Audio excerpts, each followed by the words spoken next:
replace them with some of my books.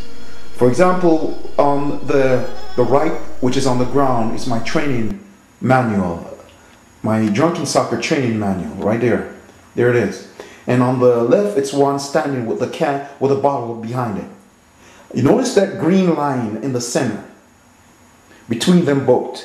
And right here is the soccer ball. This is a top view of what I'm actually talking about when I want you to actually see everything that really goes on the soccer field.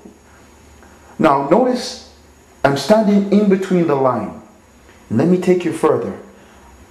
The book, which is on the right, which is lying flat by itself, that's my opponent's standing more on his right leg, leaning towards me. Now I'm platting over the ball to the right. Notice my leg. Most of my leg is over to the right where my opponent's leg is also. And my opponent's weight is also over there in this line. Notice the line in the center. That means on the left that is standing, his weight is not over there. So what I need to do quickly is, notice I take you back to this position.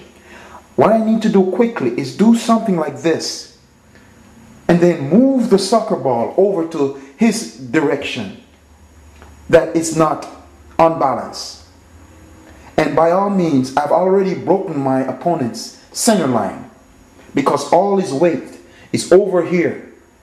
And by means of doing that little footwork, I've gotten my opponent off balance. Let's take it back again. The soccer ball is between your leg and you're platting over it. Over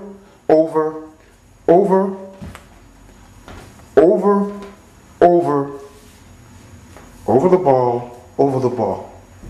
Now, the ball, it is better sometimes to let the ball not move during this moment.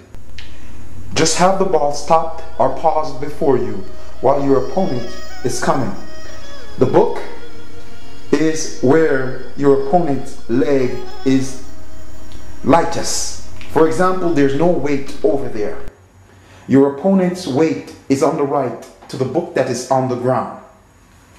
The center line, again, that green line right there, you will see a lot within some of my little segments, represent the line between your opponent's legs. The book that is lying flat, that represents where your opponent's weight is. You notice your opponent is leaning more over to your right leg. By all means, what you need to do quickly, let's say I do a plot like this to get my opponent to lean to the right. Notice my leg is going over, it falls into the right side of the box, where my opponent will sometime follow me to that right spot. But in actuality, notice what happened. His left leg becomes lighter because his weight is not on that leg no more.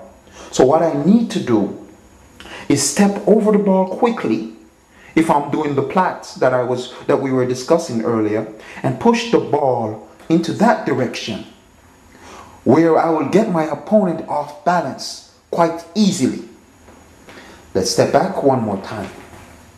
Do it a different way. Let's say I've already stepped over the ball and my opponent followed and stepped right into the right section of the box. What I need to do, I can either shift my weight back to the left and drag the ball quickly. Things that you could do within this position, but the ultimate secret towards understanding footworks and towards understanding and tricking your opponent is to make sure you understand that you need to break them off their center line.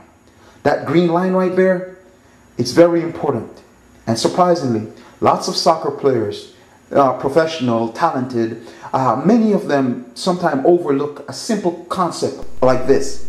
And all the aim of Drunkensoccer is to disclose to you how you can easily, without even stepping on the soccer field, stay inside your home and be able to master some simple drills such as plotting, center lines, and so forth to improve your skills. Stay tuned for our next clips on how to use the center line. Stay tuned for more coming up.